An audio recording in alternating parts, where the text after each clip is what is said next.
Di dîroka 22 Nîsana sala 1898 de yekemîn Rojnameya Kurdî ya bi navê Kurdistan li paytexta Qahîra hate çapkirin.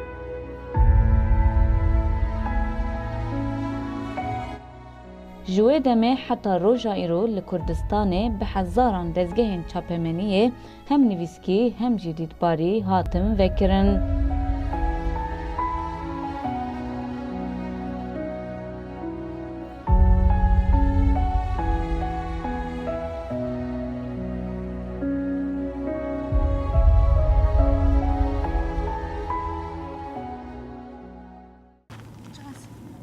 Tamam.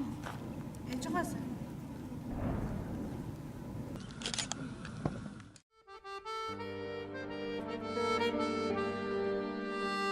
Li Kurdistanê tevî hemû şert û mercên zor yên jiyanê lêgera li heqîqeta xwe, nasname, bîr û rastiya xwe ti carî nehate bidawîkirin.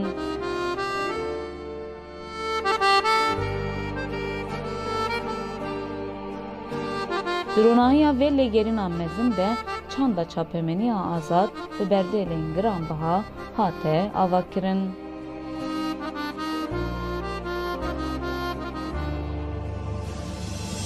Roniya jiyanê rastî û heqîqeteke ebedî ye. Mirov dema jiyanê bi bîr û zanebûnê ronî bike, jiyan li mirovan dikene. Ew dem mirov bi jiyanê re, jiyan jî bi mirovan re di nava ahengiyekê de heqîqetan hembêz dike.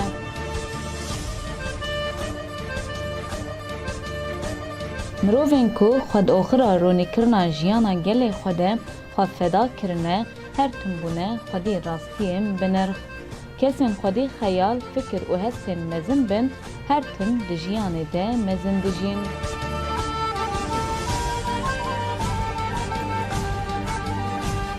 Lêgerînvanên heqîqetê yên weke Gurbeteli, Şîlan, Sarya, Deniz, Nûjiyan, Arjîn, Hindistan, Dilîşan, Eylûl, Agirî, Xelîl, Arhat, Firas, Heqî û Xerîban bi pênûs, lênûs û kamereyên xwe ji bo dengê xêrîna gelê xwe bigînin cîhanê bi evîneke mezin têkoşiyan.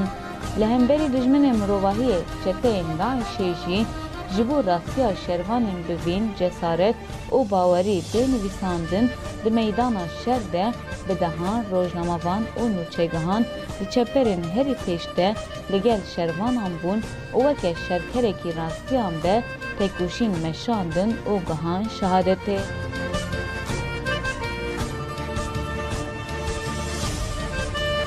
Ew di ragihandina rastî û heqîqeta şerê ji bo jiyana azad tê dayîn de bi israr û biryar bûn.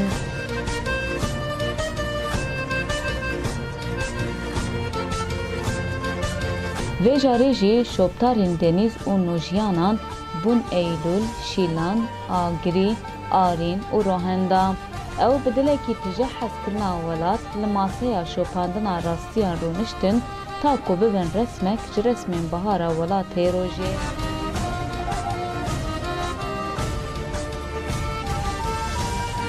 Wan dilê xwe di biharekê xemilan dîde pêçandin.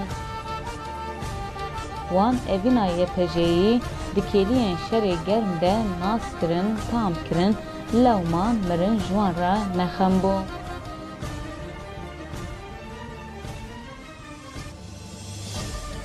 Evîndara hêvî û azadiyê keçeke weke welatê xwe bedew, weke ava fera tê herikî ber bi rastiya şoreşê.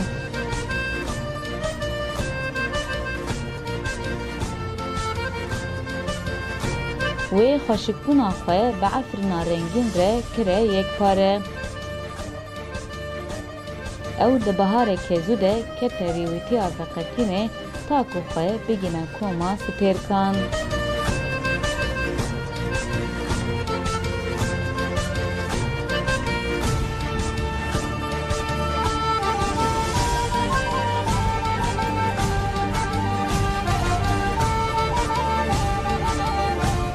Şîlan di rojeke namerdane de ji rêhevalên xwe hate dizîn.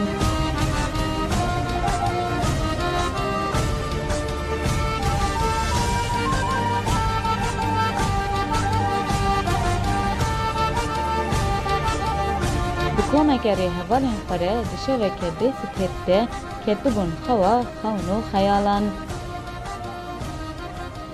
Tevî rêhevalên xwe li quntara Çiyayê Qereçoxê govenda cenga mezin digerandin. Wan her berbanga sibê rûyê xwe bi tihna rojê germ dikirin. Şîlan ji bo rengê xwe yê sorgewez ji germahiya rojê bigire xwe dabû quntara Çiyayên Qereçoxê.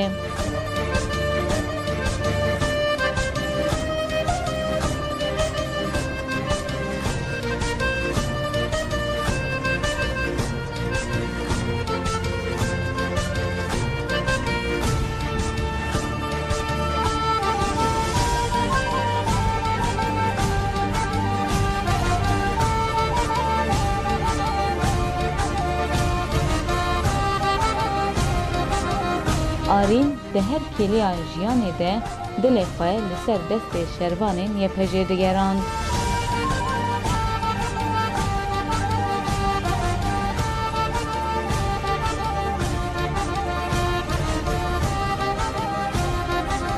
Hem şervan û şerker bû hem bi kameraya xwe jiyana hevreyên xwe bêdawî dikir.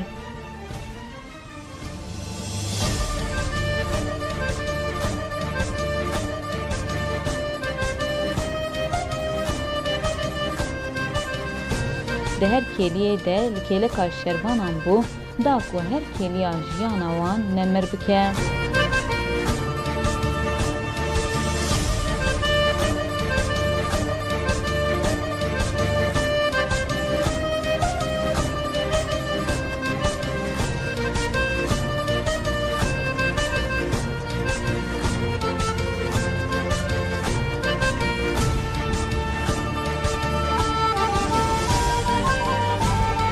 Agirî rastiya jiyana dilpakî û fedakariyê bû.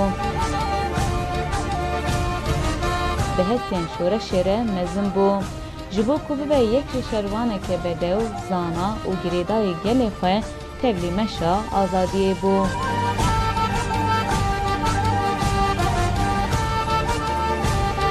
Di rastiya şoreşê de bû evîndarek ji welatê xwe re. Ew li gel hevreyên xwe Şîlan, Eylûl, Arîn û Rohenda bû deng û awaza şervanên yepejê. Di berxwedana Kobanî ya dîrokî de bi dilê xwe yê mezin kêliyên şev û jiyana hevreyên xwe girte nava kameraya xwe ya piçûk de.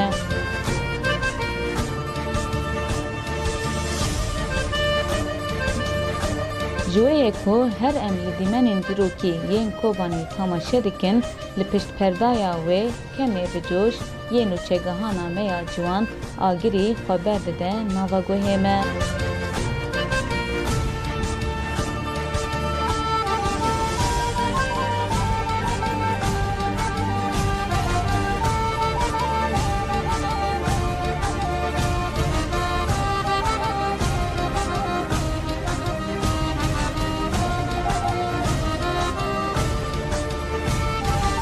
Rohenda keça Çiyayê Kurmenc û evîndara Efrînê. Di temeneke ciwan de hestên xwe bi stranên şoreşê re hunand.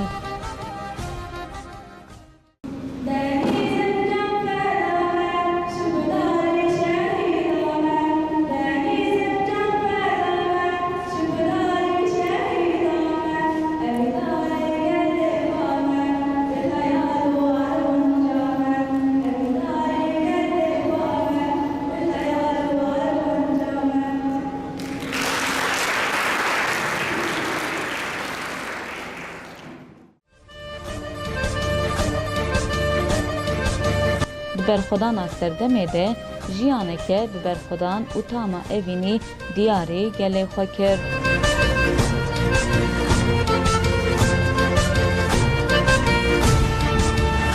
Bi bedewiya kemê xwe bi moral û kelecana şoreşê bû dengek ji dengên berxwedana serdemê.